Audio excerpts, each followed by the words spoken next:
Everyone, सो आज हम topic करने वाले हैं सांख्य फिलोसफी, जो इंडियन स्कूल ऑफ फिलोसफी है उसका फर्स्ट पार्ट है।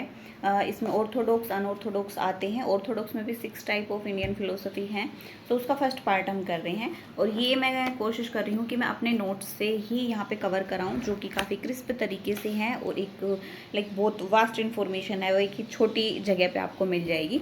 सो ये आपके लिए बहुत ज़्यादा हेल्पफुल होने वाला है एग्जाम पॉइंट ऑफ व्यू से, क्योंकि मैंने अपना एग्जाम वाला टारगेट इसी से पूरा किया था। और कुछ नई अपडेट आती है तो मैं इस नोट्स में ऐड करती रहती हूँ। आप भी नोट्स इस तरीके से बना सकते हो कि आप कुछ स्पेस छोड़ के रखो, अगर आप कुछ अपडेट आती है तो आप उसमें ऐड कर दो। तो चलिए शुरू करते हैं। मैंने इसकी पिक्स ली है और मैं पिक्स के थ्रू ही यहाँ पे कवर कराऊंगी। सो आप अपनी हेल्प ले सकते हो यहाँ से और बता सकते हो मुझे अगर आपके लिए हेल्पफुल रहे तो सांख्य फिलोसफी की बात करते हैं।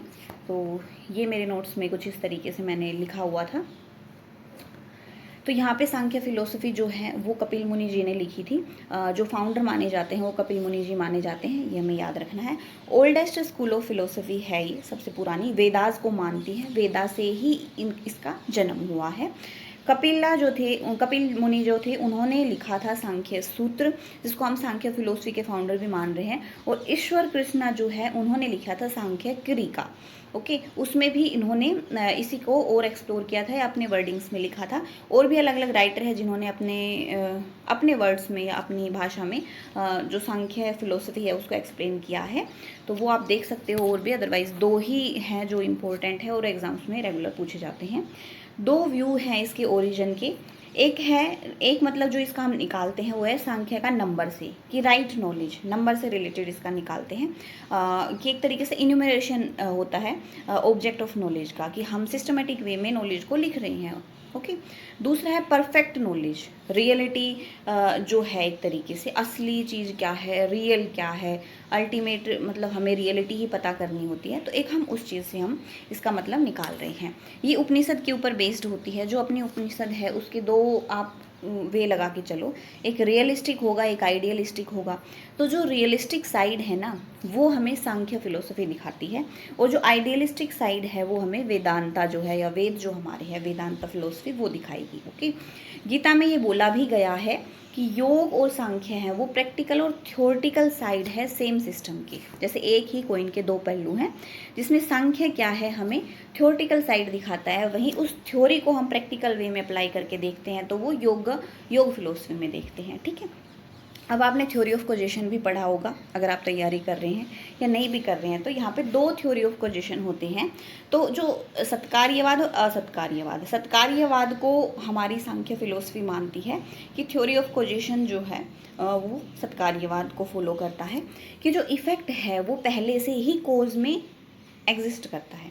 लाइक मिट्टी से हम कोई चीज़ बनाएंगे तो वो जो चीज़ की प्रॉपर्टी है वो भी मिट्टी वाली प्रॉपर्टी ही रहेगी। ओके, तो यही है कि जो इफेक्ट है वो एग्जिस्ट करता है मटेरियल कोज में प्रियर टू इट्स प्रोडक्शन, उसके प्रोडक्शन से भी पहले। अब आती है रियलिज्म को मानने की बात। ये ड्यूअलिस्टिक रियलिज्म को मानता है। ड्यूअलिस्टिक रियलिज्म मतलब कि 2 रियलिटी को मान रहा है, ये एक को इतना प्रेफरेंस नहीं दे रहा, दोनों को प्रेफरेंस दे रहा है। वो 2 कौन कौन से हैं, एक है पुरुष और एक है प्रकृति, कि जो भी चीज़ें हैं वो ये दोनों मिलके बनाएंगी, कोई एक सिंगल चीज़ से इवोल्यूशन नहीं होगा। जो पुरुष है उसकी कैरेक्टरिस्टिक क्या हो जाएगी हमारे पास, कि इटर्नल है वो। ओके, हमेशा के लिए रहेगा। पुरुष को आप सेल्फ से डिनोट कर सकते हो या साउल से डिनोट कर सकते हो। आत्मा है वो ना मरती है ना जन्म लेती है। ठीक है, इस तरीके से। तो जो पुरुष है वो इटर्नल है, प्योरली कॉन्शियस है और इनएक्टिव है, इतना कोई एक्टिव नहीं है, पार्टिसिपेट नहीं करता। वहीं प्रकृति जो है वो इटर्नल है, अनकॉन्शियस है लेकिन एक्टिव है, क्योंकि प्रकृति के जो भी गुण हैं उनके गुण की वजह से ही आगे इवोल्यूशन होगा। उसके 3 गुण हैं, प्रकृति के 3 गुण होते हैं, सत्व रजस एंड तमस। जो सत्व गुण है उसको हम वाइट कलर से डिनोट करते हैं, रजस को रेड से, तमस को ब्लैक से। तो सत्व के जो करेक्टरिस्टिक है वो उसमें आ जाएगा fineness, lightness, Joy, happiness. Okay, मतलब जो अच्छी अच्छी चीज़ें होती है ना सारी वो आ जाएगी सत्व के अंदर। रजस के अंदर आ जाएगा एक तरीके से ट्रांसफॉर्मेटिव फेज है ये, इसमें एक्टिविटी आ जाएगी, डायनेमिज्म आ जाएगा, एक्साइटेशन, पेन, जो हमारा माइंड एक तरीके से रेस्टलेस पोजिशन पे जो होता है वो इसमें आ जाएगा।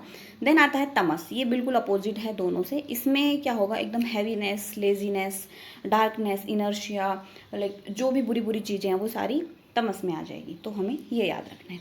अब जितना भी इवोल्यूशन होता है, जितने भी चेंजेस होते हैं वो इन 3 गुणों की वजह से ही होते हैं।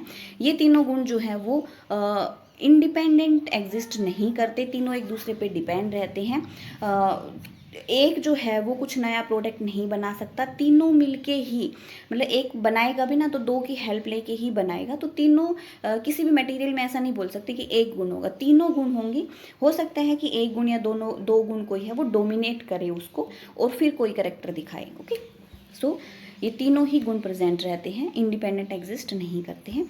All three gunas present in all object, none of them exist alone, each guna try to dominate other two, दो गुण जो बाकी बच गए उनको डोमिनेट करने की कोशिश करते हैं।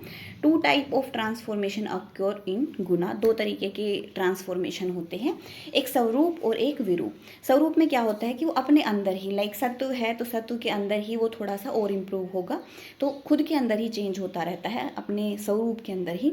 विरूप मतलब एक तरीके से दूसरा रूप, कि एक को डोमिनेट करके वो दूसरे को मतलब डोमिनेट करना चाहते हैं, इस तरीके से एक गुण से दूसरे गुण पे शिफ्ट होना। ओके, तो ये हो जाएगा इसमें। अब जो सांख्य फिलोसफी है उसका इवोल्यूशन साइकिल है एक तरीके से, तो उसमें 5 मेटाफिजिकल कैटेगरीज आती हैं, सॉरी 25 मेटाफिजिकल कैटेगरीज आती हैं जो डेवलप होती है इवोल्यूशन के टाइम पे। सो वो हमें याद रखनी है, यहाँ से क्वेश्चन पुटअप किए जाते हैं रेगुलरली। तो फर्स्ट होता है पुरुष, सेकंड होता है प्रकृति, इन दोनों का जो इंटरेक्शन होता है उसी से ही हमारी आगे की जो 23 मेटाफिजिकल कैटेगरीज हैं वो बनती है। ओके, तो पुरुष जो है वो ना तो कोज है ना इफेक्ट है, ये हमें याद रखना है। प्रकृति है वही है कोज हर चीज़ का। ओके, इनसे जो हमारा फर्स्ट प्रोडक्ट बनेगा इवोल्यूशन का वो महत बनेगा, जिसको हम बुद्धि बोलते हैं। महत के बाद फोर्थ बनेगा अहंकार। अहंकार 3 टाइप के होते हैं, सत्व अहंकार, रजस अहंकार और तमस अहंकार, जो भी हमारे प्रकृति के गुण थे उसी से आप यहाँ पे याद कर सकते हो। सत्व अहंकार जो है उसमें इंद्रिया ऑफ कॉग्निशन या इंद्रिया ऑफ नॉलेज, जो ज्ञान इंद्रिया होती है, ज्ञान प्राप्त करने की इंद्रिया होती हैं वो होती है। तो ज्ञान कहाँ से प्राप्त होता है, नोज, ईयर, आई, स्किन, टंग, जो भी हमारे सेंसरी ऑर्गन्स होते हैं 5 वो आएंगे यहाँ पे। और सत्व से ही दूसरा निकलेगा इंद्रिया ऑफ एक्शन, जो एक्शन करेंगी इंद्रिया, वो कर्म इंद्रिय एक तरीके से काम करेंगे। तो माउथ हो गया, हैंड हो गया, फीट हो गया, ऑर्गन ऑफ एक्सक्रीशन, एनस बोल लो इसको, ऑर्गन ऑफ जनरेशन, जिससे नई जनरेशन होती है, और ठीक है सेक्स ऑर्गन बोल लो। रजस से कुछ नहीं होता आगे। तमस अहंकार है, उसके भी 2 पार्ट्स होते हैं, सबटल एसेंसेस, तंत्राज जो होते हैं, तंत्र कौन कौन से हैं, शब्द, साउंड, स्पर्श, टच, रूप, फोम, रस, इसको टेस्ट बोलते हैं, गंध या स्मेल। अब ग्रोस बॉडी जो महाभूताज होते हैं वो air, okay, fire, ether, water, earth, मतलब वायु, अग्नि, आकाश, जल, पृथ्वी, जिनसे महाभूताज मतलब जिनसे सब कुछ मिलके बना है, वो 5 महाभूताज।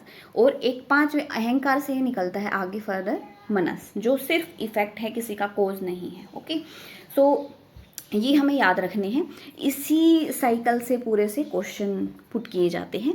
अगर आपको ऐसे एक माइंड मैप बन जाता है तो आप इजीली यहाँ से क्वेश्चन सोल्व कर सकते हैं जो भी आएगा। ओके, एक इस तरीके से क्वेश्चन आता है तो मैंने इस तरीके से लिखा हुआ है कि आप इजीली समझ जाओ एक तरीके से।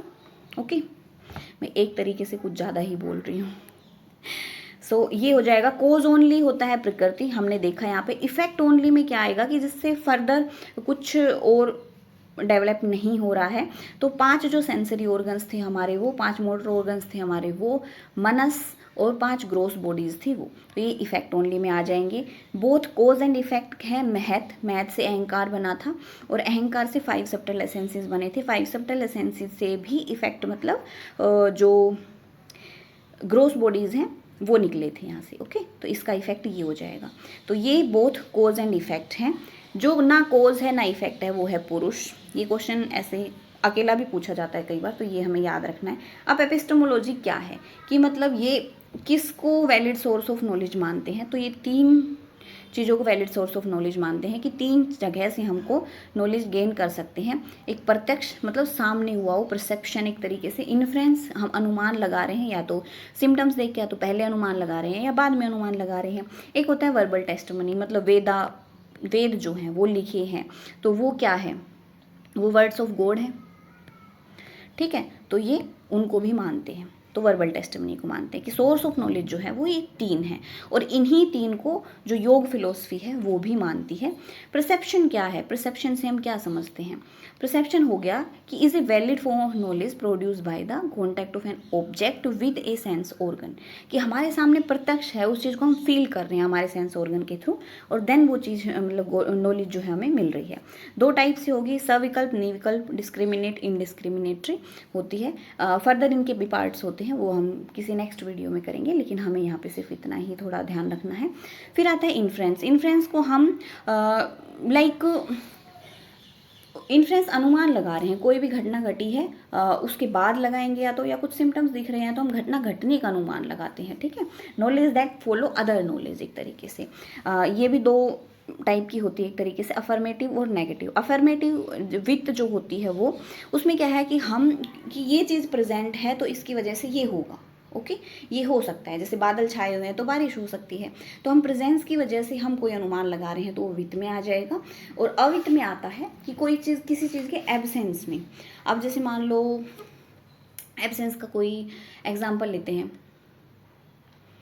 जैसे मान लो मैं एक लाइन बोलती हूँ कि हमारा घर बिल्कुल खाली है, तो बिल्कुल खाली का मतलब हम वहाँ पे अनुमान लगा रहे हैं कि वहाँ पे ना बेड होगा, ना टेबल होगी, ना चेयर होगी, ठीक है, तो ये अनुमान हो गया। बिल्कुल खाली है मतलब बैठने की भी जगह नहीं मिलेगी हमें, तो ये हो गया एक तरीके से, तो वो नेगेटिव कि एब्सेंस की वजह से हम कोई अनुमान लगा रहे हैं, ओके। फिर आता है शब्द। शब्द में भी 2 होते हैं, एक लौकिक, अलौकिक। लौकिक ऑर्डिनरी हम और आप जैसे लोग जो बोलते हैं, अलौकिक जो गॉड के वर्ड्स हैं, वेद जो हैं, एक्स्ट्रा ऑर्डिनरी, उनमें काउंट करेंगे हम। फंडामेंटल्स ऑफ एजुकेशन एक तरीके से, इसमें एक इनर सेल्फ के बारे में भी पूछ लेते हैं कि इनर सेल्फ है वो किस किस चीज़ से मिलके बनी होती है। तो इनर सेल्फ बनी होती है एक तरीके से अंतःकरण हम बोल सकते हैं इसको, तो ये माइंड से, मन से, अहंकार से, जिसको हम ईगो और कॉन्शियस बोलते हैं, प्लस बुद्धि जो हमारी महत्व और इंटेलेक्ट है, ये तीनों मिलके इनर सेल्फ बनाती है। और अंतःकरण, ये क्वेश्चन भी पूछा जाता है कई बार, तो ये याद रखना है। लिबरेशन से यहाँ पे हम क्या समझते हैं? लिबरेशन का मतलब है एक तरीके से मुक्ति मिलना है, वो अल्टीमेट पर्पज़ है हमारी लाइफ का। अपवर्क भी बोलते हैं इसको, समन बोनम ऑफ लाइफ भी बोलते हैं, पुरुषार्थ भी बोलते हैं। ऑब्जेक्टिव क्या होगा हमारी जो सांख्य फिलोसफी है उसका? Create individual capable of attaining the perfection that exist with in them, जो हमारे अंदर परफेक्ट फॉर्म है, हमारी परफेक्ट स्टेज जो है, वहाँ तक पहुँचना ही हमारा एम है। लिबरेशन 2 टाइप का होता है यहाँ पे, एक जीवन मुक्ति, कि हमें वहाँ पे ट्रुथ का रियलाइजेशन हो गया, रियलिटी क्या है वो हमें रियलाइज़ हो गई कि हाँ जीवन का सत्य तो यही है। एक है विधेय मुक्ति या केवल्या, जिसमें आफ्टर डेथ हमें सारे सफरिंग से छुट्टी मिल जाती है कि भाई अब कोई दुख नहीं है, हम ये स्टेज पार कर चुके हैं। तो आफ्टर डेथ ही ये लिबरेशन की स्टेज हमें मतलब मिलती है कि ऑल सॉर्ट्स ऑफ सफरिंग है उनसे हमें मुक्ति मिल जाएगी, ओके।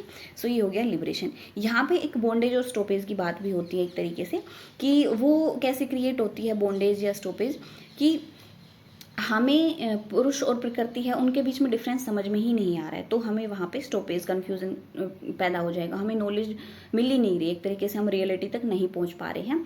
लिबरेशन का मतलब होता है कि हम पुरुष और प्रकृति के बीच में डिफरेंस कर पा रहे हैं कि पुरुष क्या है और प्रकृति क्या है, ओके। प्रकृति को आप फिजिकल फॉर्म बोल सकते हो एक तरीके से, पुरुष जो है वो नॉन फिजिकल फॉर्म में होती है। ये क्वेश्चन भी काफ़ी बार पूछा जाता है, सर्ज और परलय की बात सांख्य फिलोसफी करती है। एंड थ्योरी ऑफ पोजीशन बोला यहाँ पे 2 टाइप का होता है, तो जो सत्कार्यवाद है उसको फॉलो करती है अपनी सांख्य फिलोसफी। इसमें होता है pre existence of effect in cause, effect is not a real beginning, effect कोई रियल बिगिनिंग नहीं है, ये कॉज की वजह से ही होता है, जैसे दही जमता है दूध से, इस तरीके से। Effect is manifestation of cause, oil will be produced by the oil seeds only, कि ऑयल सीड से ही हम ऑयल प्रोड्यूस कर सकते हैं, ऐसे लाइक किसी नई चीज़ से हम नहीं जन्मा सकते, ओके। देन न्याय थ्योरी ऑफ पोजीशन जो है, न्याय थ्योरी मानती है असत्कार्यवाद को, जो आरंभवाद है कि हाँ कुछ नया क्रिएट हो रहा है, ठीक है। वशिष्ठ का भी बोलते हैं इसको न्याय फिलोसफी होगी, उसमें और डिटेल में अच्छे से करेंगे। तो ये हो गया हमारा सांख्य फिलोसफी। आई होप कि ये नोट्स आपके लिए हेल्पफुल होंगे और आपके एग्ज़ाम को क्रैक करने में भी हेल्प करेंगे, जैसे मेरी हेल्प की है। So thanks for watching this video. जुड़े रहे अपनी तैयारी के साथ और अपने एम को अचीव कीजिए।